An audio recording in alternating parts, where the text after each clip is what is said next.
Hey guys, how are you doing? Merry Christmas, even though Christmas already have passed. But I wish you guys a Happy New Year 2023. I hope you guys open up your gifts as I open mine. As you can see here, it's a new sweater. Wearing it today, the first time ever wearing this because I just showered. And honestly, it feels cozy, comfortable.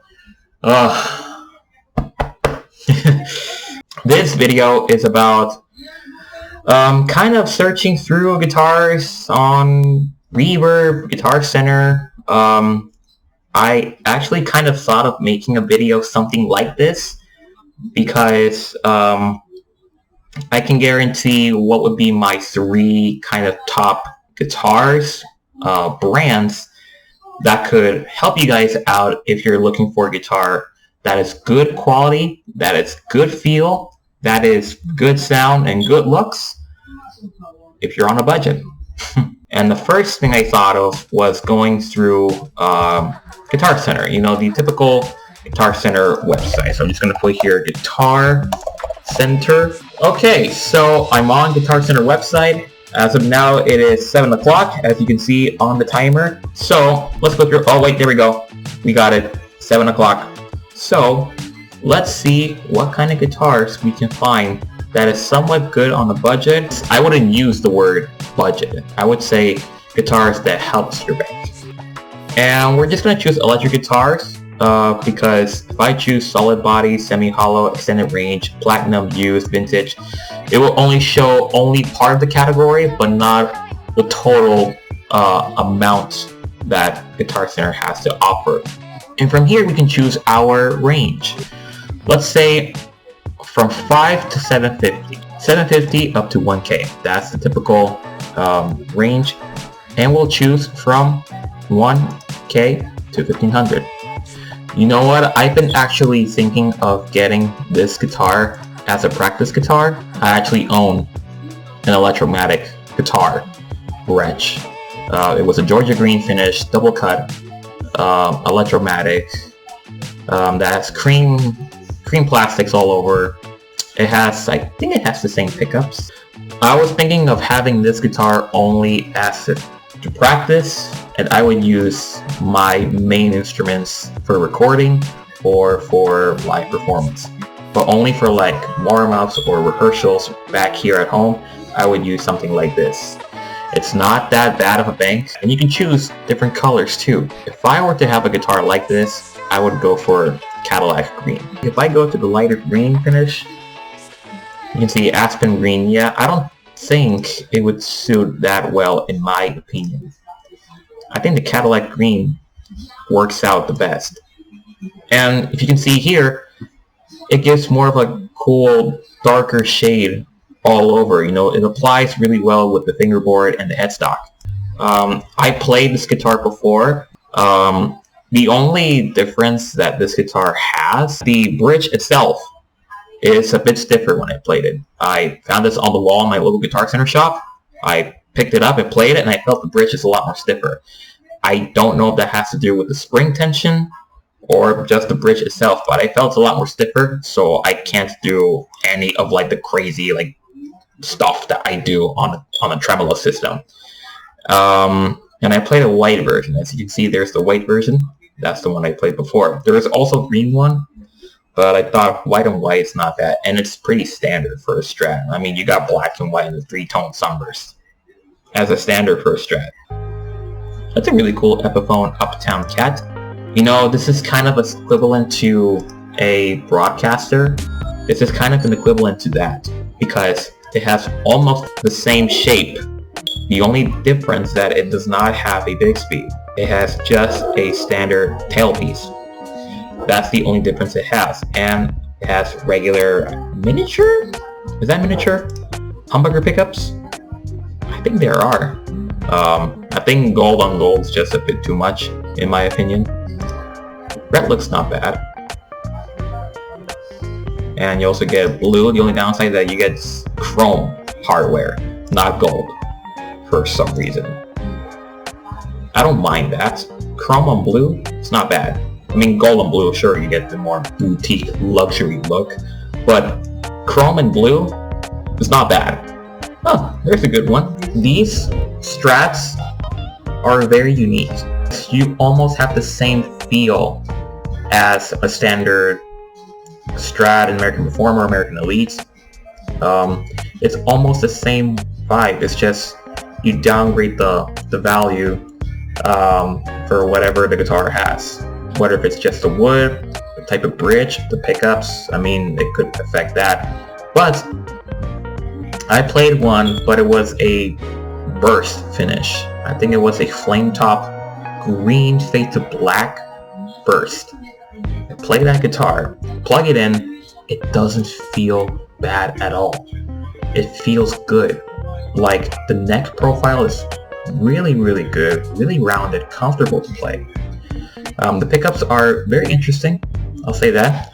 I wouldn't say it's more so of like, oh my god, this is the most richest tone I ever played. I mean, it's pretty standard for a Strat. You got 2 single coils in a humbucker, or you can get single.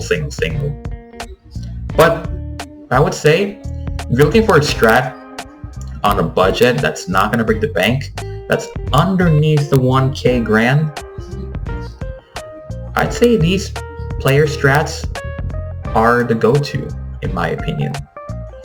They say that Reverend guitars are really good. I honestly have never played Reverend guitars, ever. I never played. They say that they feel really good. They feel like butter. Like they're more so of a budget, high-end, budget level guitar. Or budget-friendly guitar. Or actually, oh my god, what am I saying? They're saying that there are great handcrafted guitars that is not gonna break the bank. There you go. Grammarly corrected. Oh my god. I mean, just by looking at it, this type of model, what is that? Crosscut? Is that what it's called? Crosscut? It's more so of a telly. The only difference that you have humbuckers. But if I go down here, there are more stuff. But they have different names. You got double H and OC or OG. You got the buckshot. You also got the Charger HB. So there are different names of this type. I never played one actually, so I don't know how good they are until I tried one. Oh, check this out. I play this guitar. It's a deluxe telly that is made by Schecter, but you have Tron type pickups. You get Gretsch vibes out of a telly. Like, I would definitely own a really good solid deluxe telly, but yet it has a fuller Gretsch vibe and sound. I would go for this because it's a blending of a Fender body with a Gretsch sound. It's good. I played the gold version of it. There are many types of versions, but many colors have different pickup layouts. And there's one that has a Bixby. I'm assuming it's a green one. If I can find it here. There we go. There's a red one, but they also have a green. And there's also the one that has the P90 in the neck and a single coil bridge. There's also a research type guitar, which is basically an all kind of more shreddery type telly that has a tremolo. I play a Strat version of it. It feels really good. I'm not a guy that likes like very, very pointy, like shreddery guitars. Like for example, the Schecter Keys Mero MK7 MK3 7-string guitar, or the ESP MH107 Evertune electric guitar. Like those guitars are not my type, even though I can go a lot, but they're just not my type. I think they've made it a bit too extreme. I mean, it's more so for metal music. I'm not saying it's bad. It's just that I think for my taste, it may be a bit too extreme. Like for example, this one. I could play the guitar, but the problem is a Bixby. I mean, Floyd Rose. And I'm not used to the HSH configuration. And having that all like heel like sculpture like on the neck, the body. I mean, I would not use that guitar in the worship setting. Or this one, the D Exile Select Burled Poplar with Floyd Rose 7-string electric. I would not go for that. Or this one, the Jackson X series. I would not go for that either. Or the ESP LTD limited edition James Hetfield Snakebite.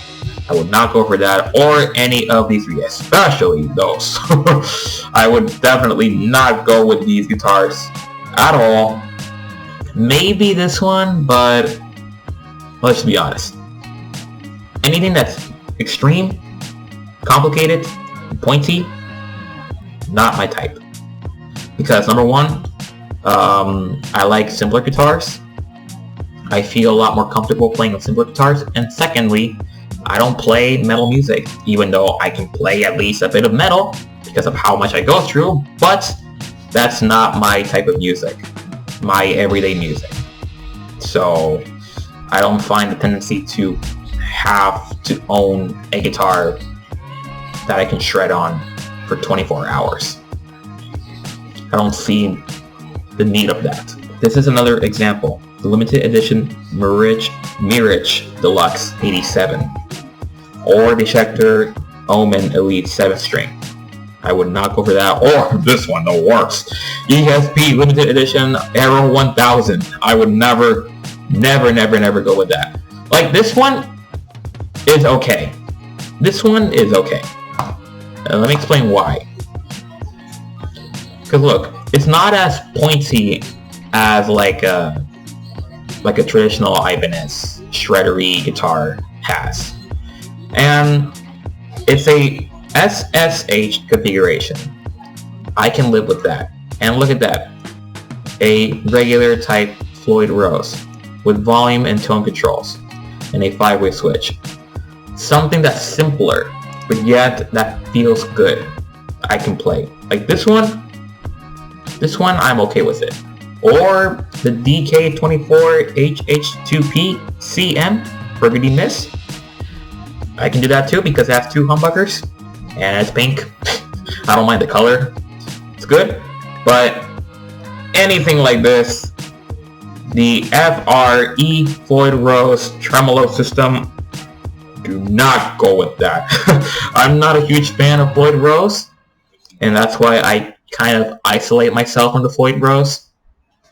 I mean, sure, I can use the Floyd Rose normally or do a lot of stuff with it, but having to own the Floyd Rose and unlocking the system from the nuts and the saddles when changing strings and trying to make sure that they're actually in tune is going to be a pain in the butt. That's why I don't find myself using Floyd Rose a lot.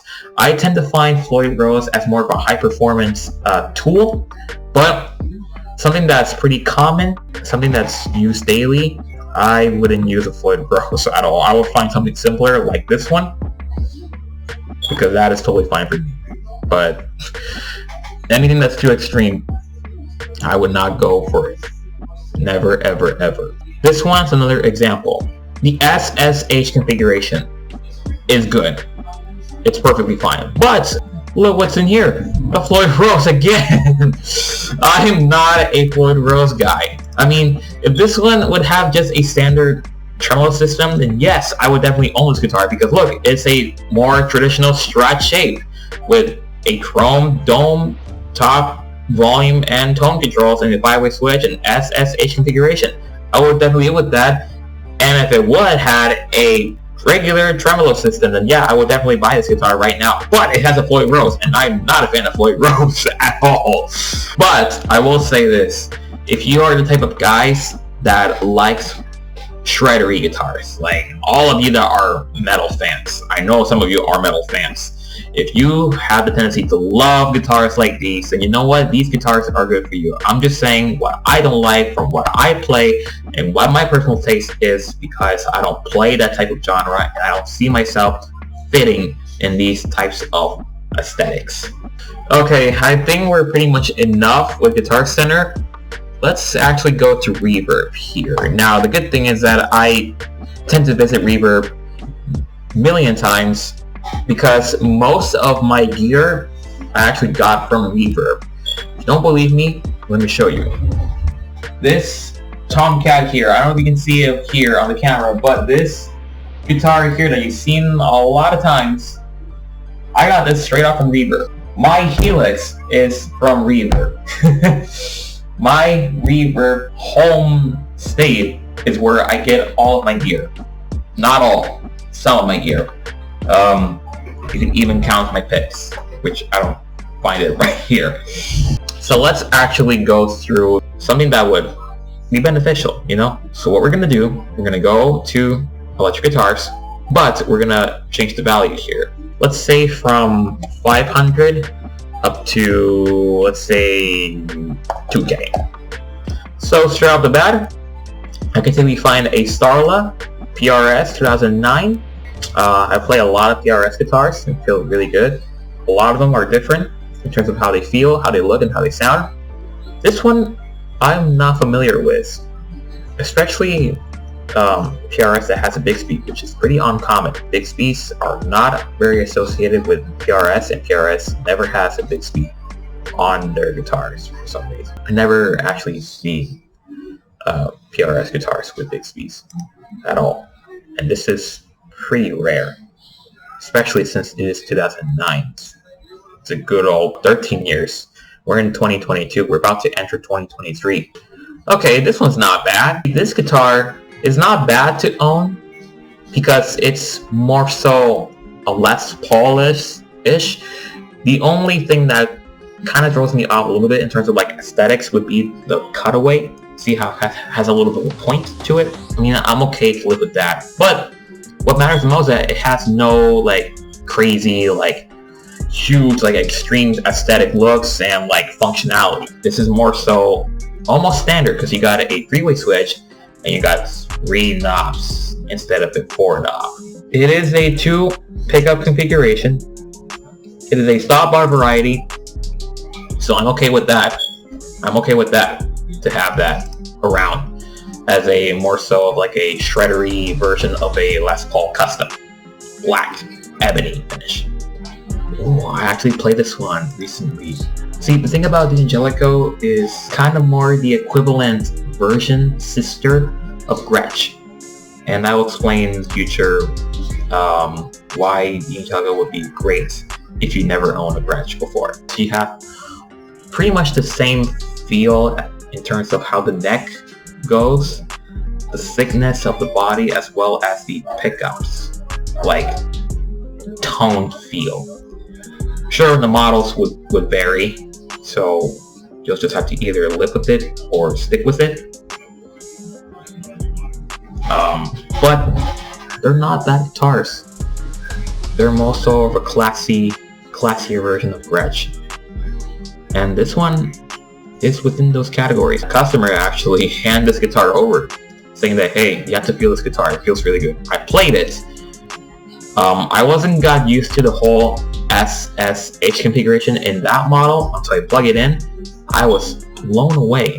I was blown away by how it feels.